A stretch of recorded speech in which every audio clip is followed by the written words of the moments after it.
Next देखिए जी, CBSE का numerical है। दो स्फेरिकल कंडक्टर्स हैं जिसके एक का रेडियस r1 दूसरे का r2 है। दोनों को एक वायर के साथ कनेक्ट कर दिया है। दोनों ने कितना चार्ज गेन कर लिया, Q1 Q2। रेशियो किसकी फाइंड करनी है, सरफेस चार्ज डेंसिटी की in terms of their radii. Surface charge density का फार्मूला क्या होता है, चार्ज अपॉन एरिया।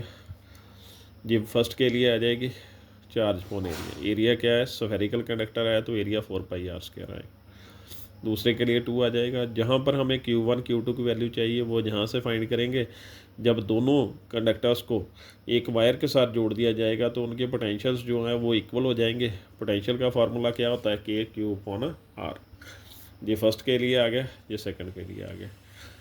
जहाँ से K के साथ K क्या कैंसिल कर दो और Q1 Q2 की वैल्यू जो है वो फाइंड कर लो।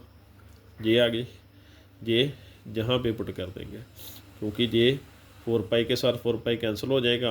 R2 स्केयर है, रेसिप्रोकल होकर ऊपर चला जाएगा, R1 नीचे आ जाएगा। अब Q1 Q2 की वैल्यू ये है वो पुट कर दी जाएगी। ये पुट हो गई वैल्यू, R1 के साथ R1 कैंसिल हो गया, एक ही R1 नीचे बच जाएगा, R2 के साथ R2 कैंसिल, तो ये बन जाएगा इसका आंसर R2/R1 बन गया। अब दूसरा न्यूमेरिकल इसका देखिए, CBSE का ये न्यूमेरिकल है। ये देखिए इस तरफ क्या है, पोटेंशियल दे दिया गया, इस तरफ चार्ज, और ये ग्राफ दे दिया गया दोनों के लिए। दो कैपेसिटर्स हैं।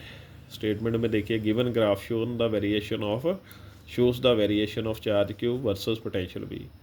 किसके लिए, C1 और C2 के लिए।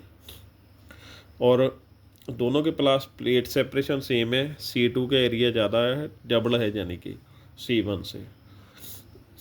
और ये पूछ रहा है इन लाइंस में से कौन सी लाइन C1 की होगी और कौन सी C2 की होगी और क्यों होगी। देखिए कैपेसिटेंस का फार्मूला होगा C=Q/V। Capacitance directly proportional to charge होगी। जिसका चार्ज ज़्यादा होगा उसकी कैपेसिटेंस की वैल्यू क्या होगी, ज़्यादा होगी। और पोटेंशियल के क्या है, इन्वर्सली प्रोपोर्शनल। जिसका पोटेंशियल ज़्यादा होगा उसकी कैपेसिटेंस की वैल्यू क्या होगी, कम होगी। तो ये देखिए इसकी चार्ज की वैल्यू ज़्यादा है, ए की चार्ज की वैल्यू ज़्यादा है तो capacitance directly proportional to charge, A वाली कैपेसिटेंस जो होगी वो ज़्यादा होगी। पर इसने क्या बोल दिया, C2 का एरिया डबल है तो उसके लिए ये रिलेशन यूज़ करेंगे पैरेलल प्लेट कैपेसिटर का, C=ε0A/D।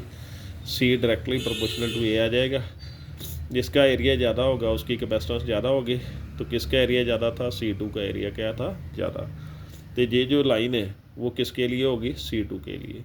और ये जो लाइन है किसके लिए होगी, C1 के लिए होगी। तो C2 की कैपेसिटेंस ज़्यादा है तो ये लाइन जो है उसकी कैपेसिटेंस को रिप्रेजेंट करेगी। ये थे आज के न्यूमेरिकल। Thank you.